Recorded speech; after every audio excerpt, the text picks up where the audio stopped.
tediosa y puede ser extensa y podemos abarcar cada uno de los subtemas que vamos a ver para una clase en especial.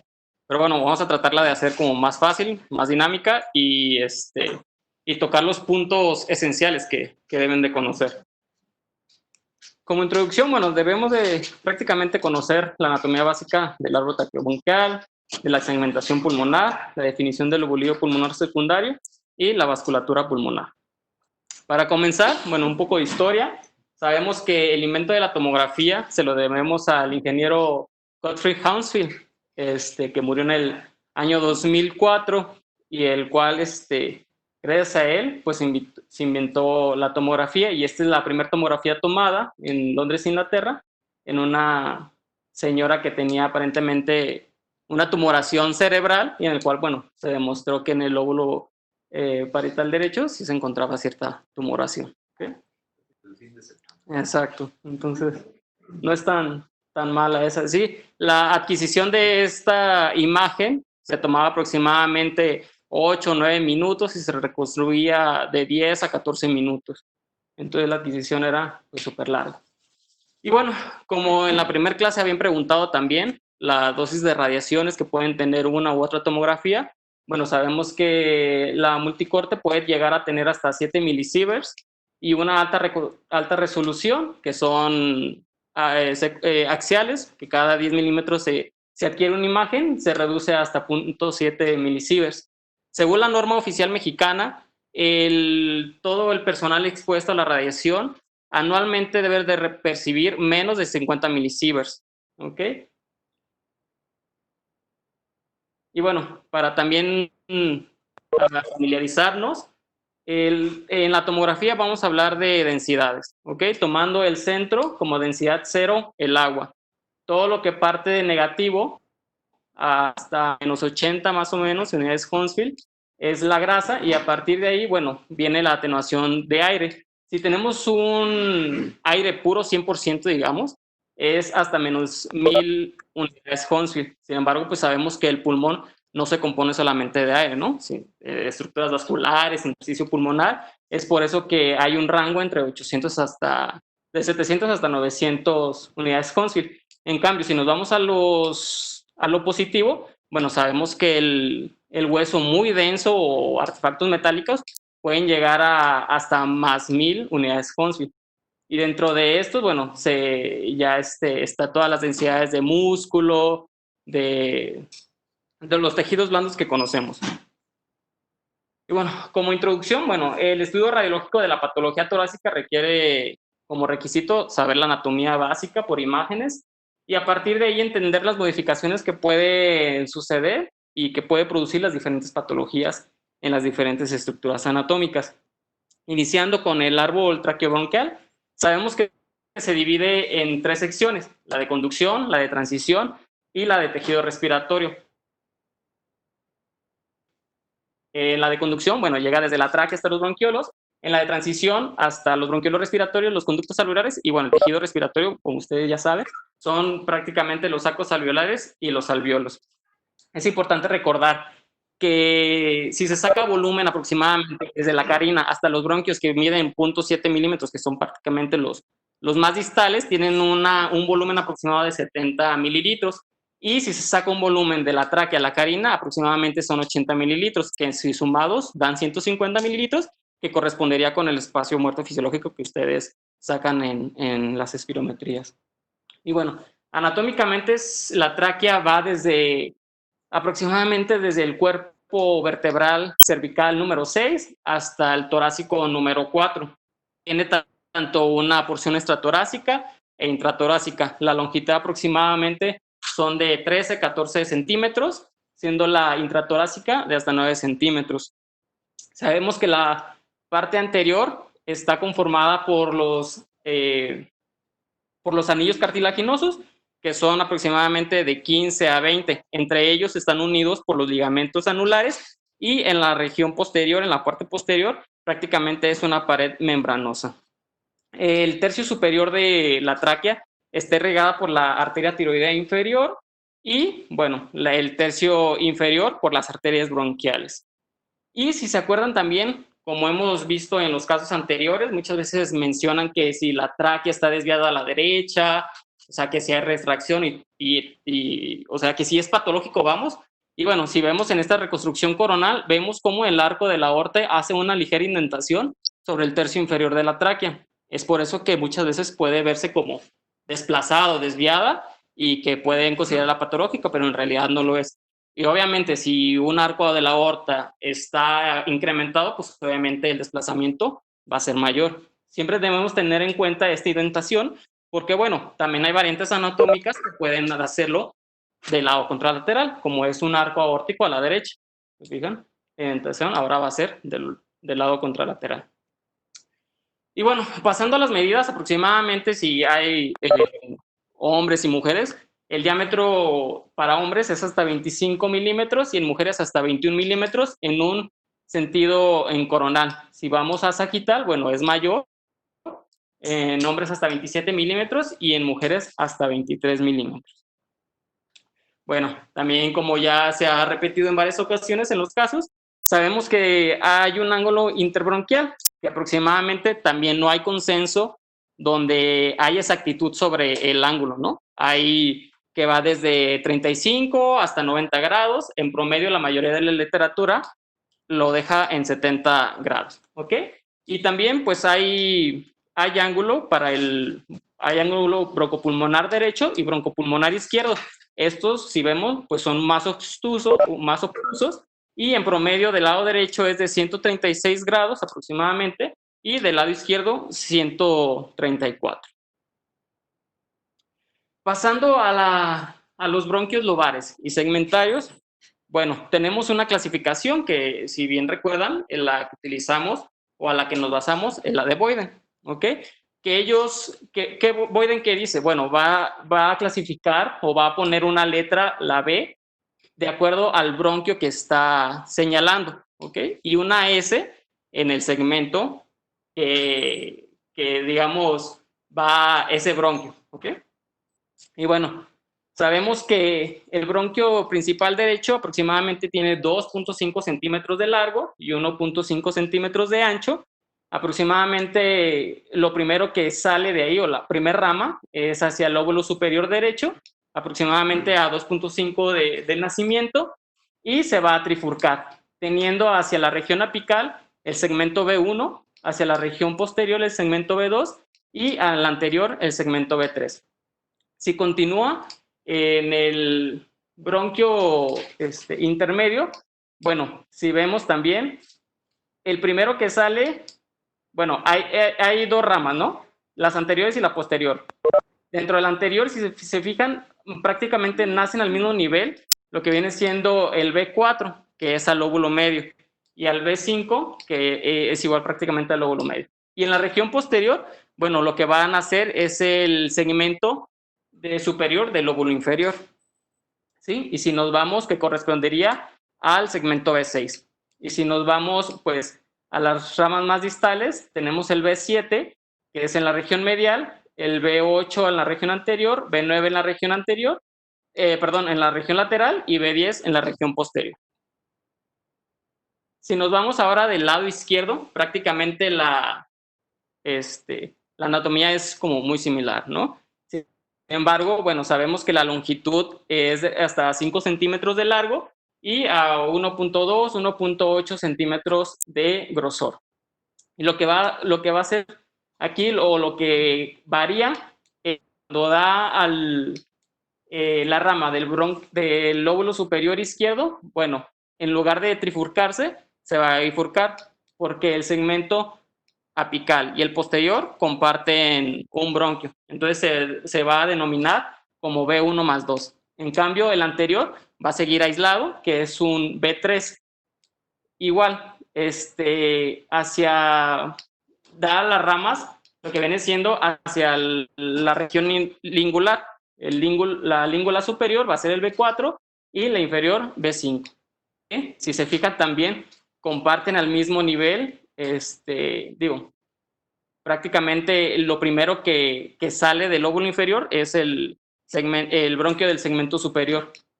Y lo que va a concordar es que también el anteromedial va a compartir un bronquio, denominándose B7+8, el B9 en la región lateral y el B10 en la región posterior.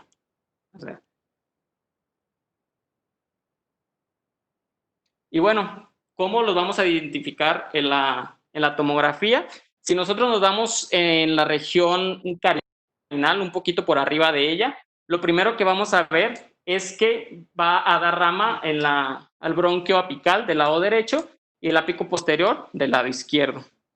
Si nos vamos un poquito más abajo, vemos que ya hay división del anterior y el posterior, igual, el del lado derecho y el del lado izquierdo, el anterior, y por detrás el ápico posterior que se une, el B1+2. Y vemos que una señal anatómica que nos puede dar a qué nivel estamos, bueno, es que entre ellas está la vena pulmonar superior derecha. Es esta prácticamente. Si nos vamos un poco más abajo, vemos que aquí ya hay unión de los bronquios apical y ápico posterior, y si vemos que existe una cierta indentación del mismo, pero bueno, eso está dado por la arteria pulmonar izquierda. Más abajo vemos que la primera rama es del bronquio lobar inferior. Bueno, está al mismo nivel que del lado contralateral, y en las regiones anteriores está el bronquio del lóbulo medio y en el lado contralateral el bronquio lingular. Más abajo, en cortes más caudales, bueno, el bronquio del lóbulo medio está a nivel del lingular inferior. Si se fijan, ya se está acercando lo que es a la cisura. Y en el bronquio la primera rama, como habíamos comentado, del lóbulo inferior va a ser siempre el bronquio del segmento superior, y van a nacer prácticamente al mismo nivel de los dos lados. Y bueno, vamos a ver que el bronquio del segmento lateral con el medial, B4 y B5 respectivamente. Y bueno, ya en los cortes más caudales, vemos que la referencia anatómica puede ser la vena pulmonar inferior derecha, donde los bronquios anteriores y mediales van a nacer por delante de la misma y los bronquios laterales y posteriores van a nacer por detrás de la vena pulmonar inferior derecha. Y tenemos que hay un tronco común para el segmento posterior y lateral que después se van a bifurcar. En cambio, anterior del lado izquierdo, por supuesto, van a compartir un mismo bronquio, el anteromedial. Y bueno, también la vena pulmonar inferior del lado izquierdo, lo que divide es que por detrás va a estar el posterior y lateral, y por delante el anteromedial. Y pasando a la segmentación pulmonar, como habíamos dicho, cada bronco va a cada segmento, y bueno, ya de su parte corresponde conocer bien la segmentación pulmonar, pero prácticamente es la traducción de lo que vimos, ¿ok? De acuerdo al bronquio que llega, es el nombre que se le da. Y bueno, pasando a la unidad pulmonar, anteriormente, o la literatura menciona que las dos unidades principales que tiene el pulmón es el volumio pulmonar secundario y el acino pulmonar. Sin embargo, radiológicamente, lo más importante, o lo que logramos ver, pues obviamente es el lobulillo pulmonar secundario. Es por eso que vamos a describirlo un poquito más. Según Miller, el lobulillo pulmonar secundario es la porción más pequeña del pulmón que está rodeado por tabiques de tejido conectivo. Y bueno, como también todos sabemos, aproximadamente mide de 1 a 2.5 centímetros, va a tener una configuración piramidal o cuboidal hacia las regiones periféricas, o una forma hexagonal o poligonal en las regiones centrales. Tiene aproximadamente dentro del lobulillo, bueno, tiene de 3 a 24 acinos, aproximadamente el promedio son 12, y tiene componentes nucleares y componentes periféricos. El núcleo está conformado por el bronquiolo terminal, por la arteria, y también parte por los linfáticos, y que lo bordea por los septos interlobulares. ¿Y qué es lo que corre por los septos? Bueno, las venas y los linfáticos principalmente. Como vemos, la representación esquemática y un corte ahí, de tomografía, vemos cómo está, esta es la forma poliédrica que les había mencionado, del lobulillo pulmonar secundario, con su bronquiolo y su arteria en la región central y dividido por los septos interlobulares, que por ahí corren, pues como dije, las venas y los linfáticos. Si vemos el tamaño puede variar, ¿ok? Normalmente mencionan que el tamaño bronquiolar puede llegar hasta 1 milímetro, también las arterias 1 milímetro, 0.7 milímetros aproximadamente. Sin embargo, bueno, los septos son mucho más delgados, los cuales tienen un tamaño hasta 1.1 milímetro.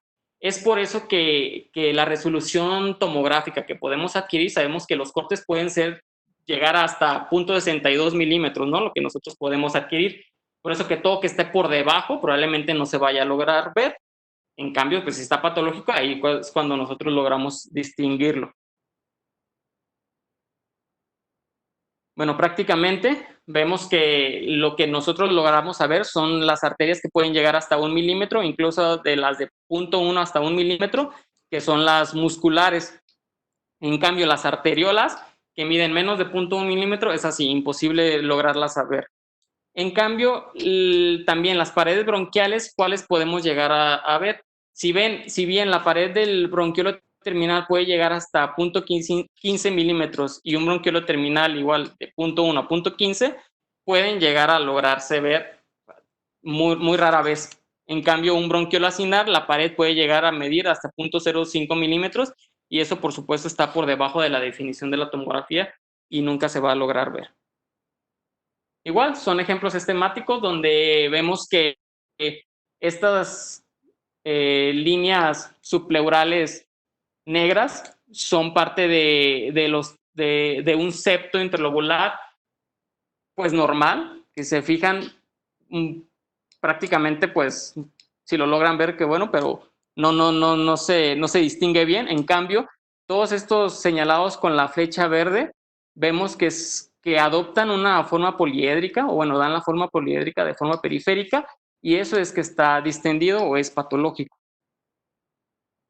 Y bueno, sin embargo, cuando la adquisición de la tomografía es perpendicular al tabique interlobular, muchas veces se podrá lograr ver como una línea muy delgada hiperdensa. ¿Y dónde es más común lograrlos ver? Bueno, si vamos al lóbulo superior, en la región apical, en la región anterior y hacia la región lateral, son los lugares que nosotros vamos a poderlo distinguir mejor. Si nos vamos al lóbulo medio, lingular o hacia los lóbulos inferiores, la región que es más probable lograrlos ver son sobre las regiones anteriores. Es como también, como vemos que prácticamente hacia las regiones subpleurales no logramos distinguir el lobulillo porque, bueno, no es patológico. Sin embargo, haciendo un acercamiento, vemos que hacia la región lateral del lóbulo superior izquierdo, vemos como unas líneas finas que llegan hacia la región subpleural, bueno, corresponderían al tabique interlobular. Y también, si vemos que son dentro de 1 centímetro cercanos a la pleura, hay muchas veces que vemos como radiopacidades redondeadas, que son ramas de las arterias que llegan al lóbulo pulmonar secundario. Y bueno, como dentro de la otra parte, vemos que el acino pulmonar es la porción más pequeña o distal al bronquiolo terminal. ¿Y qué es lo que conforma el acino pulmonar? Pues prácticamente lo que vemos, bronquiolos respiratorios, conductos alveolares, sacos alveolares, alveolo, con sus vasos acompañantes y tejido conectivo. Es por eso que tomográficamente o radiológicamente este acino pulmonar o el acino pulmonar no se toma tanto en cuenta, porque la patología por lo general está expresada hacia el lobulillo pulmonar secundario. Y es tan pequeño que mide de 6 a 10 milímetros. Pasando al intersticio pulmonar, conociendo ya las unidades básicas del lobulillo pulmonar secundario, y bueno, sabemos que el intersticio pulmonar es apoyado sobre una red de fibras de tejido conectivo llamado el intersticio pulmonar. Existen varios tipos de intersticio. El primero que vamos a conocer es el peribroncovascular. Es prácticamente tejido conectivo que envuelve el bronquio y el vaso y que se dirige, si se fijan, hacia el centro del lobulillo pulmonar secundario, que, bueno, se conoce como intersticio centrilobulillar. tanto el peribroncovascular como el centrilobulillar es conocido como el sistema de fibras axiales. Si nos vamos hacia las regiones subpleurales, tenemos el intersticio subpleural, que prácticamente envuelve todo lo que es el parénquima pulmonar sobre tejido conectivo, y de ahí desprenden todos los septos interlobulares. ¿Okay? Y esto se conoce como sistema de fibras periféricas. Y el último, pues es el intersticio intralobulillar, que prácticamente es tejido conectivo que conecta las paredes alveolares con el intersticio peribroncovascular y también conecta a los septos interlobulillares. Y esos son conocidos como las fibras septales. Bueno, pasando a lo que es la atenuación pulmonar, como les había mencionado, sabemos que el pulmón no es 100% aire, es por eso que no va a tener una densidad menos 1000 unidades Hounsfield, sino que el promedio es de 700 hasta 900. También depende del autor que menciones o todas las revisiones de artículos de investigación, pues bueno, pueden variar más o menos unidades. ¿Ok? Y si vemos que esta es una tomografía, o bueno, un corte axial de tomografía en inspiración, como vemos como la tráquea es redondeada por completo, y esta en el lado izquierdo vemos que la tráquea tiene una convexidad posterior, y bueno, eso nos indica que hay una expiración. Y cuando hay una expiración, las unidades Hounsfield, o más bien la atenuación pulmonar aumenta. ¿Cuánto puede aumentar? Desde 80 hasta 300 unidades Hounsfield. Y bueno, ¿y por qué también a veces hay rangos desde 700 a 900, o desde 80 a 300? Porque bueno, también las zonas dependientes del pulmón tienen mayor densidad. Si nosotros lo colocamos en supino, ya sea supino o prono, todo lo que está por debajo en los lugares dependientes va a tener mayor atenuación que en las que está.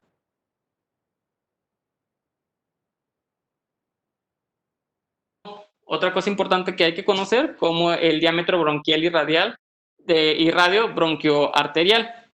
Si bien debemos de conocer cómo se mide un bronquio, es desde la pared interna hasta la pared interna. Siempre deben de tomarse como en cortes axiales, nunca debe ser en corte oblicuo ni nada, porque bueno, ahí va a discrepar todas las mediciones que nosotros hagamos. Si bien nosotros, bueno, nosotros cuando iniciamos la especialidad, conocíamos que siempre la relación era 1-1, ¿no? Si se perdía, bueno, ahí ya estaba patológico, ¿no? Sin embargo, la literatura menciona que siempre la relación es menor a 1, va desde 0.65 hasta 0.7. Menciona que si ya a partir de 1 mayor o igual a 1, bueno, ahí ya es patológico. Sin embargo, bueno, también, dependiendo qué digamos patológico, porque sabemos que todos los pacientes arriba de 65 años o todos los que vivan arriba de 1600 metros sobre el nivel del mar pueden tener por lo menos una dilatación bronquial aislada, y es completamente normal y son asintomáticos todos esos pacientes. Es como les pongo esta imagen, que alguien la conoce o alguien sabe qué es.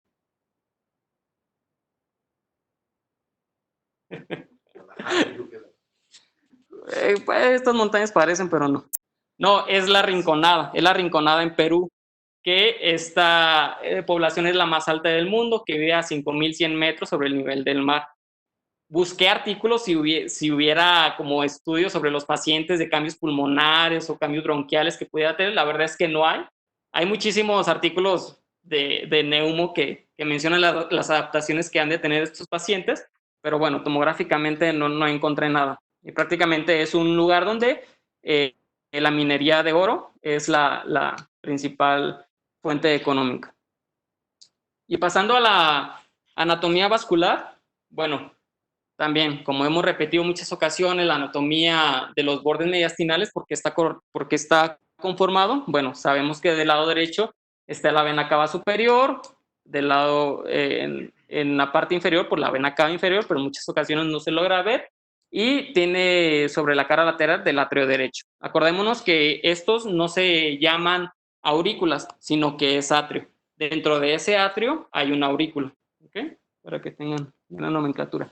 También vamos a tener que del lado izquierdo no se va a lograr ver, pero está el ventrículo derecho y bueno, con sus válvulas.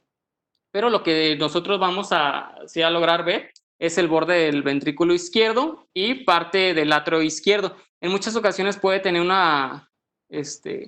como aquí un borde como más definido que correspondería a la aurícula izquierda, que es esta. Y bueno, vamos a tener también que la arteria pulmonar principal puede tener parte del borde mediastinal del lado izquierdo, junto con la rama, por supuesto, izquierda. Y también recordando si era una ventana aortopulmonar o una banda aortopulmonar, bueno, aquí está representado la banda que vemos como es una línea que pasa sobre la ventana aortopulmonar y corresponde a la región lateral izquierda del tronco de la arteria pulmonar principal. Y bueno, conociendo también, pasando a la arteria pulmonar principal, recordemos que tiene una longitud aproximada de 4 a 5 centímetros, va a nacer de la válvula pulmonar y se extiende cranealmente y discretamente a la izquierda. Y bueno, cuando nosotros hagamos una medición de la arteria pulmonar principal, siempre debe de estar adyacente a la aorta ascendente. Aproximadamente sabemos que debe de medir menor de 29 milímetros. ¿Okay? Muchos artículos ya mencionan 29, o sea, hasta 28.9 vamos, porque 29 igual o mayor ya no es normal. Y bueno, la relación, también existe relaciones entre el tronco de la arteria pulmonar principal con la aorta y eso es menor de 1. Ahí está la relación. Y bueno, también existe las relaciones entre las ramas de la arteria pulmonar principal con los bronquios. Conocemos que del lado izquierdo, si vemos la rama izquierda está por debajo, más bien el bronquio está por debajo de la arteria y es conocido como el bronquio hipoarterial. Y del lado derecho está por delante y se conoce como epiarterial. ¿Esto por qué es importante? Bueno, cuando nosotros hacemos descripción, si estamos viendo, por ejemplo, en un solitus inversus, debemos de conocer cuál es la disposición entre estas dos estructuras para saber si lo que estamos viendo es lado izquierdo o es del lado derecho o viceversa. ¿Okay? Es por eso que hay que conocerlo. Y bueno, prácticamente también la arteria interlobar inferior derecha, la que tomamos en cuenta para ver el diámetro, que en hombres va hasta 16 milímetros y en mujeres hasta 15 milímetros. ¿Y por qué se toma el lado derecho? Pues porque prácticamente en una radiografía de tórax es la que visiblemente, o es la que se ve, vamos, porque del lado izquierdo muchas veces el borde cardíaco pues no nos logra dejarla ver. Y pasando a las venas pulmonares, bueno, también esta es una reconstrucción conoral con MIP, que es proyección en máxima intensidad, que prácticamente como dato nada más lo que hace es que el MIP atenúa o hace más visible todas aquellas que tengan mayor densidad. ¿Okay? Y el mini-MIP hace lo contrario, hace más visible todas aquellas estructuras que tengan como densidad de aire o menor densidad. Entonces, bueno, ¿esto por qué lo pongo? Pues prácticamente debemos de conocer la disposición intrapulmonar entre las venas y las arterias. Si vemos aquí las ramas superiores de la rama izquierda, vemos que están laterales a las venas pulmonares. ¿Ok? En cambio, en el lado, eso es en los lóbulos superiores. Si nos vamos a los lóbulos inferiores, ahí ya la disposición cambia. ¿Por qué? Porque normalmente las venas pulmonares son un poquito más horizontales hacia los lóbulos inferiores que hacia los lóbulos superiores. Y bueno, como la normalidad o la mayor, sabemos que el sistema venoso siempre va a tener la mayoría de las variantes, ¿ok? En todo el cuerpo, desde el cerebro hasta los pies. Entonces no es infrecuente que nosotros veamos a nivel pulmonar variantes anatómicas venosas. Lo más común, en el 58-60%, hay disposición de 4 venas, 2 superiores y 2 inferiores. Las superiores, bueno, del lado derecho y del lado izquierdo va a drenar lo que viene siendo el lóbulo superior y el lóbulo medio lingular respectivamente, y las venas inferiores va a drenar prácticamente los lóbulos inferiores nada más. Es por eso que esas son todas las variantes o parte de las variantes que podemos tener a nivel pulmonar. Si vemos, la mayoría son el patrón típico, son 2 superiores y 2 inferiores. Sin embargo, la que mayor frecuentemente le sigue es cuando hay un tronco común izquierdo. Por lo general, si hay variantes, van a ser del lado izquierdo. Es mucho más raro que haya variantes del lado derecho. Y bueno, acordándonos también que las venas van a tener un poquito mayor de dilatación en cuanto se acerquen al atrio derecho. Y pasando a la circulación bronquial, bueno, como recordamos también, la circulación bronquial corresponde a 1% del gasto cardíaco total. ¿Y qué es lo que va a irrigar? Pues prácticamente la tráquea, los bronquios, las ramas bronquiales, el esófago y la pleura visceral. Si bien este esquema es muy bonito, me gustó muchísimo, cómo vemos cómo de la aorta, de la aorta torácica descendente es el nacimiento habitual. ¿Okay? Y bueno, existen dos tipos de circulación, vamos, la ortotópica y la ectópica. La ortotópica es cuando, como les había mencionado, nace de la aorta descendente torácica y aproximadamente desde T5, de la plataforma superior de T5 a la plataforma inferior de T6. Si ya la circulación bronquial nace de algún otro lado, pues ya se conoce como ectópicas. Y dentro de las ectópicas, la más común es que nazcan de la superficie inferior del arco aórtico. Sin embargo, bueno, pueden nacer desde la subclavia, del tronco brachiocefálico, del tiro cervical, de la mamaria interna e incluso de las arterias coronarias. Vemos como estos ejemplos, vemos como en la región medial de la aorta descendente, ahí está una arteria bronquial del lado derecho y bueno, del lado izquierdo igual sobre la región anterolateral. ¿Y esto por qué es importante? Bueno, porque siempre que tiene los pacientes hemoptisis hay que buscarles una causa que sea de origen bronquial. Y bueno, también, como vemos, del lado derecho, por lo general, si dividimos la aorta como manecillas del reloj, como horarios en las regiones anteriores, anterolaterales, laterales, etc., etc., bueno, vemos que el nacimiento de la arteria bronquial derecha, por lo general va a ser anterior a anteromedial, o sea, aproximadamente de las 10 a las 12. Y si tenemos la arteria bronquial del lado izquierdo, van a ser lateral o anterolateral, igual aproximadamente de 1 a 3, si es que lo manejamos como manecillas del reloj. Eso es lo más frecuente, sin embargo, pues bueno, como todo, puede tener sus variantes.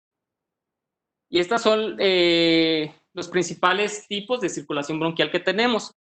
Tipo 1, tipo 2, tipo 3 e incluso hay un tipo 4. ¿Y qué corresponde al tipo 1? El más común es, como vemos, que hay un arco bronquial del lado derecho que surge de un ICEBAT. ¿Alguien sabe qué son las siglas?